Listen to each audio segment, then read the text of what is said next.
ወደ ቀጣዩ ልለፍ የዕለት ዋና መረጃዎች ላይ እናተኩራለን። አሁንም ሼር አድርጉ፣ ላይክ አድርጉ፣ ሰብስክራይብ አድርጉና ተከታተሉን። ቻናሉን ለሌሎች እዚህ ውስጥ የገባችሁና ስትሮንግ ደጋፊዎቻችን ለምታውቋቸው ሰዎች ሁሉ ሰብስክራይብ እንዲያደርጉት ጭምር ነው መላክ ያለባችሁ። ቀዳሚ ማድረገው በጎጃም ነው። ጎጃምና ጎንደር ውጊያዎች ሲካሄዱ ውለዋል። በሁለቱም ቀጠናዎች ያገዛዙ ጥምር ጦር ክፉኛ ተመቷል። አድማጮች በጎጃም በአዲስ ቅዳም ከተማ ዛሬ በጥቅምት 4 2018 ከንጋት ጀምሮ በተደረገው ውጊያ 19 ያገዛዙ ወታደሮች ሲደመሰሱ 27 የሚሆኑት መቅሰላቸው ከግንባር የወጣ መረጃ ያመለክታል። በአፋባሃ ቴዎድሮስ እዝ ጎጃም አገው ምድር ክፍለ ጦር ስር የሚገኙ የፋኖ ኃይሎች ከንጋት ጀምሮ አዲስ ቅዳም ከተማ ውስጥ በመግባት በተመረጡ ወታደራዊ ካምፖች ላይ ጥቃት ሰንዝረው የአገዛዙን ኃይሎች በትንትኑን እንዳወጡት በአካባቢው መረጃዎች ያመለክታሉ። ጥቃቱ ወታደራዊ መረጃን መሰረት ያደረገ ነበረ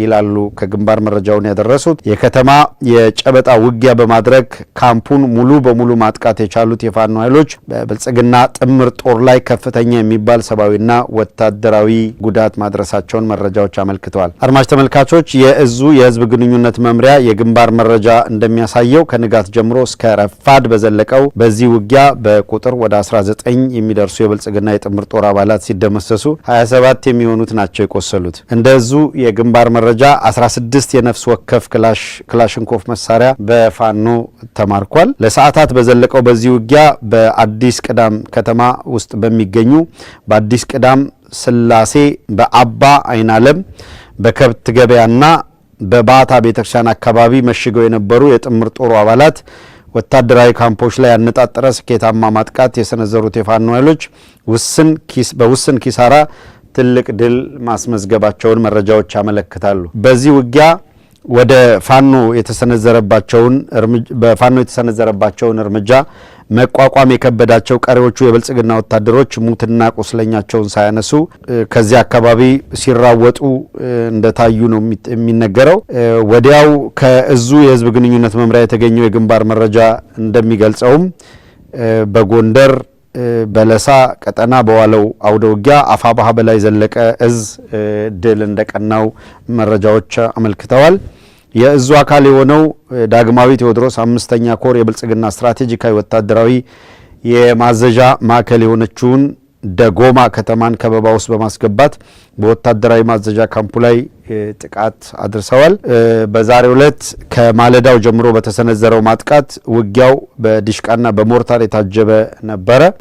ይህንን መረጃ ያደረሱን ሰዎች የዙ የግንባር መረጃ ምን እንደሚመስል የሚያደርሱን በዳግማዊ ቴዎድሮስ 5ኛ ኮር ስር ያሉት የመብረቅ የጥቁር አንበሳና የፋና ውቤ እና የጎንደሬ በጋሻው ክፍለ ጦሮች ስር ያሉ የተለያዩ አሃዶች በሂደቱ መሳተፋቸውን አረጋግጠውልናል። በቦታ አቀማመጧ በከፍተኛ ቦታ ላይ የከተመችው ደጎማ ከተማ የበለሳ ቀጠናዎችን የውጊያ ስምሪት ለመስጠት የብልጽግና ስትራቴጂካዊ ወታደራዊ ማዘዣ ማዕከል ሆና ነው የምታገለግለው። በከተማዋ የሚገኘውን ወታደራዊ አዛዥ ለመምታት በአራት አቅጣጫ ከበባ የፈጸሙት የፋኖ ኃይሎች ከሞርታርና ዲሽቃ ተኩስ ልውውጥ በኋላ ከጠላት ምሽግ ደርሰው በመግባት የጨበጣ ውጊያና ለጨበጣ ውጊያ ሲጠጉ የሚያስፈልጓቸው ቦምብ ሌሎች በመጠቀም ጉዳት ማድረሳቸውን እና እዛ ካምፕ ላይ ከፍተኛ ኪሳራ መድረሱን መረጃዎች ያመለክታሉ።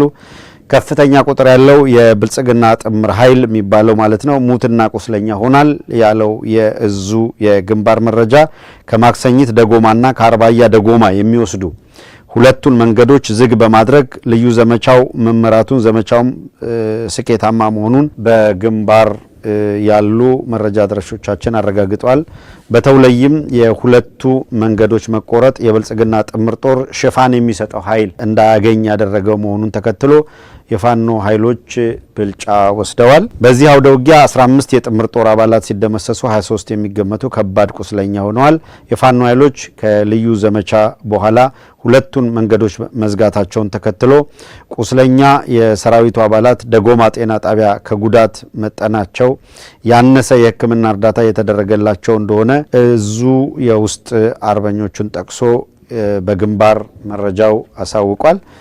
በአጠቃላይ የግንባር ውሎን በተመለከተ በዛሬው ዕለት የተነሱ መሰረታዊ የተገኙ መረጃዎች ይህንን ያሳያሉ።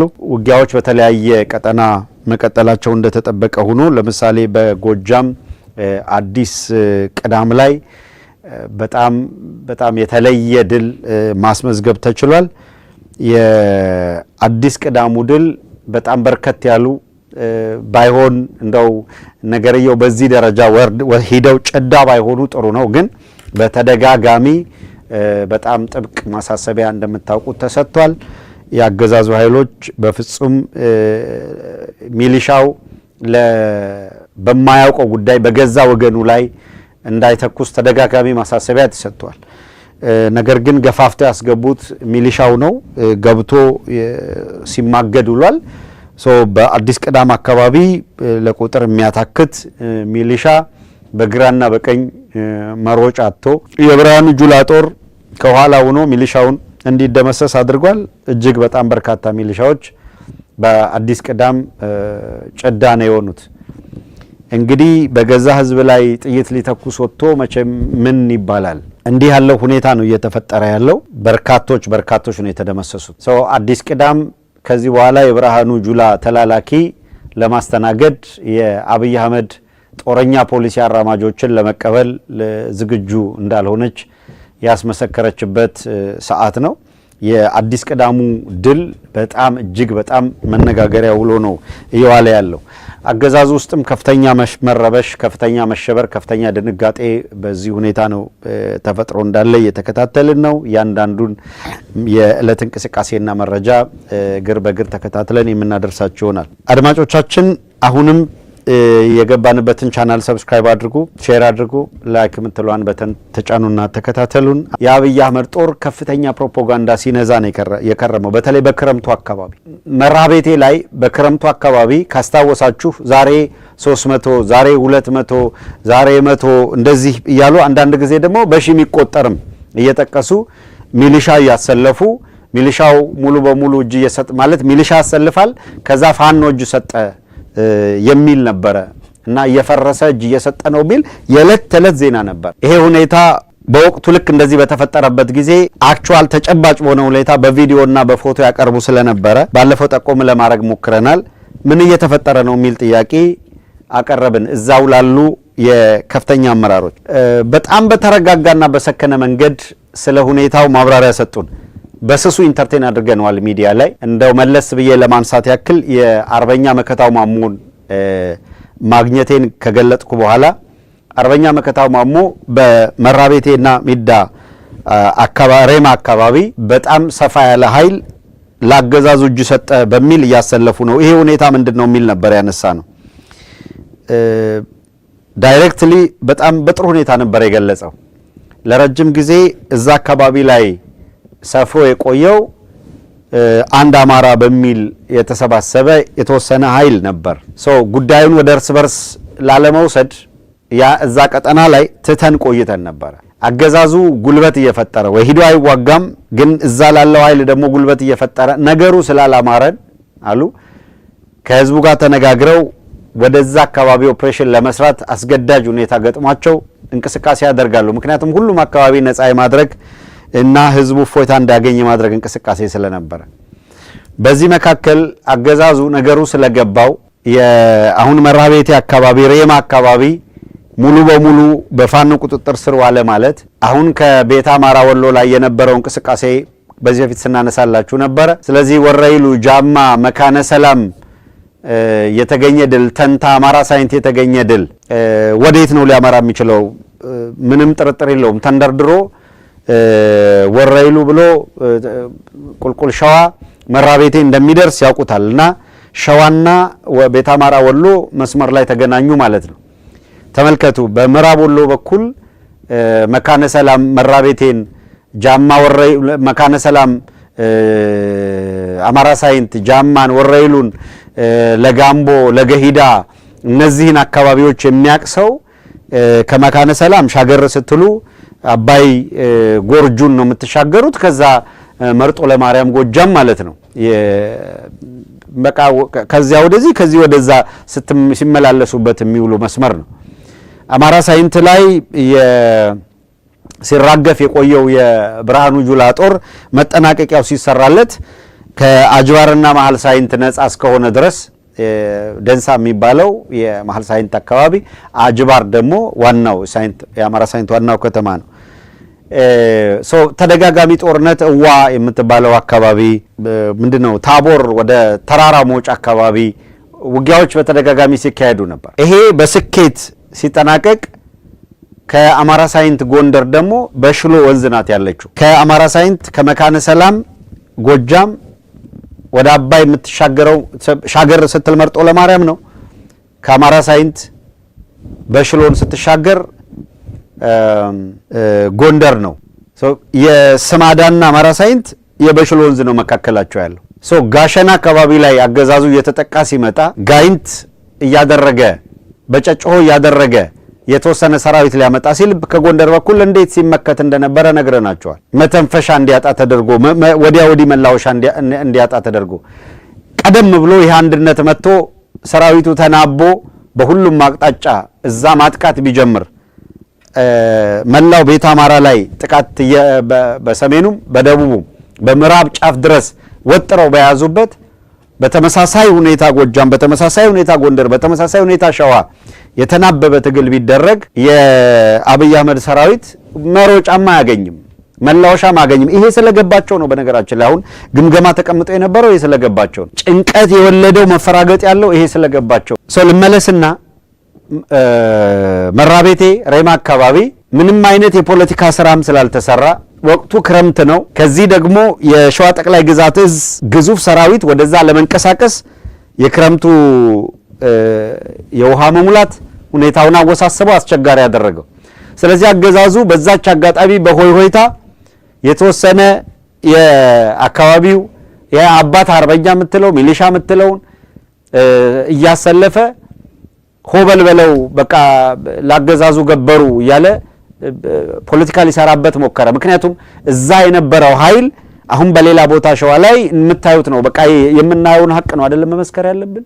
በነፃ ቀጠና የተቆጣጠራቸው ነፃ ቀጠናዎች አስጠብቀው የትምህርት ስርዓት እንዲካሄድ የሃይማኖትና አገር ባህላት ማናቸውም የህዝብ በዓላት ህዝቡ በሰላም እንዲያከብር በማድረግ የህዝብ አስተዳደር ዘርግተው የፍትህ አስተዳደር ዘርግተው ሌባና ቀማኛ እንዳይበዛ ፍትህ እየሰጡ የዕለት ተዕለት ያስተዳደር ስራውንም እየመሩ ነው የቆዩት። በዚያ ቦታ ላይ ግን ተቸግረው ነበር። አገዛዙ ያንን ቦታ ተቆጣጥሮ የሚፈልገውን ፕሮፓጋንዳ ሰርቶ ከወጣ በኋላ እንግዲህ መስከረም የዝናቡ ወራት ነሐሴን ተሻግረን መስከረም ገባን። ጥቅምት ላይ ነው ያለ ነው አይደለም። አሁን መራቤቴ አካባቢ የምታዩት እንዳለ ይሄ ወሰርነው ያለው ሚሊሻ ወሰርነው ያለው አባት አርበኛ ጦሮች መካከል እያለ ሲፎክርበት የነበረው በሙሉ ተሰልፎ ፋኖን እየተቀላቀለ ነው። ትላንትና በብዛት አሳይተናቸዋል በቪዲዮ አምጥተን። አርበኛ መከታው ማሞ በወቅቱ ላቀረብኩለት ጥያቄ መልሶልኝ የነበረው ይሄንን ሁኔታ ነበር። አገዛዙ ይሄንን ክፍተት ተጠቅሟል። ሪያሊቲው እሱ ነው። ነገር ግን በጣም ባጭር ጊዜ ውስጥ በሚሰራ ኦፕሬሽን አገዛዙ ከዛ ይነቀላል። የፕሮፓጋንዳውን ሲነዛው የነበረው ፕሮፓጋንዳ ተቀልብሶ እነዚህ ሄዱ ያላቸው አካላት አገዛዙን የሚተገትጉ ሆነው ከፊት ይሰለፋሉ ነበር ያለው። ቃሉ በተግባር ተለውጦ አየን ማለት ነው። የሸዋ ጠቅላይ ግዛትስ የአማራ ፋኖ ህዝባዊ ድርጅት ሸዋ ጠቅላይ ግዛትስ በጣም እጅግ ሲበዛ ብርቱ እንቅስቃሴ ብርቱ ትግል ያደረገ ስለመሆኑ አስረጅ ተደርገው የሚነሱ ናቸው። አገዛዙ ወደ 10 ኮንቴነር የሚሆን የተጫኑ ካሚዮኖች ወይም እነዚህ ተሳቢዎች ወዘተረፈ በጥቅሉ ወደ 10 ኮንቴነር የሚሆን መሳሪያ ማለት ሎጂስቲክ በአጠቃላይ የጫኑ ወደ ጎንደር ገብተዋል።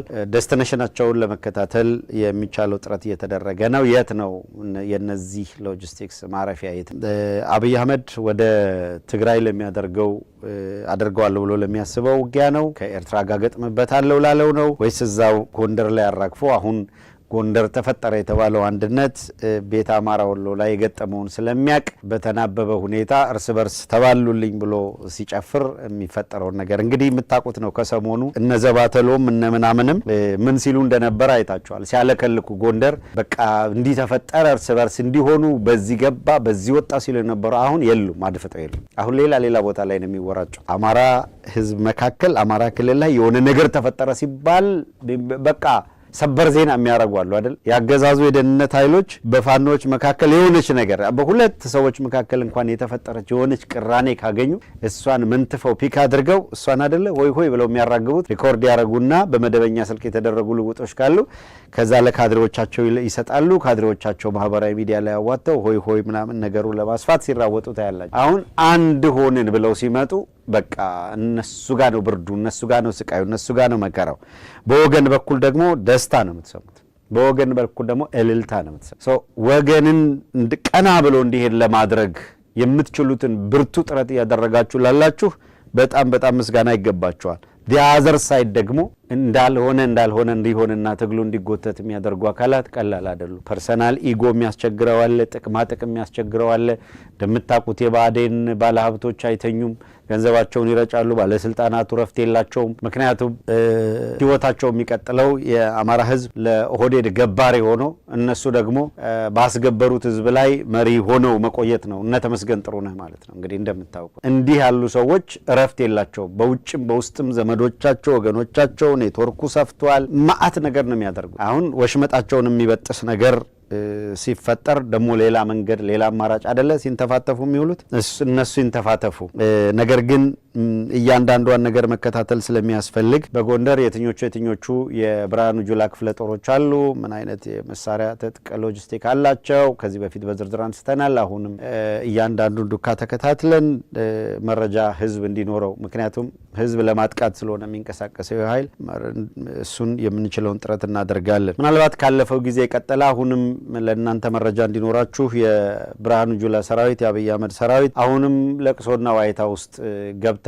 በየቦታው የመከላከያ አባላት የምትሏቸው እንደ አዲስ ነው። አሁን በየቀኑ በቪዲዮ እየቀረጹ ዲፕሬሽን ውስጥ የገቡ ጭንቅ ውስጥ የገቡ ለቅሶ ውስጥ ናቸው። በጣም በሚያሳዝን ሁኔታ ሰቆቃቸውን ለቅሷቸውን ነው ሲለቁ የምታዩት በየሚዲያው።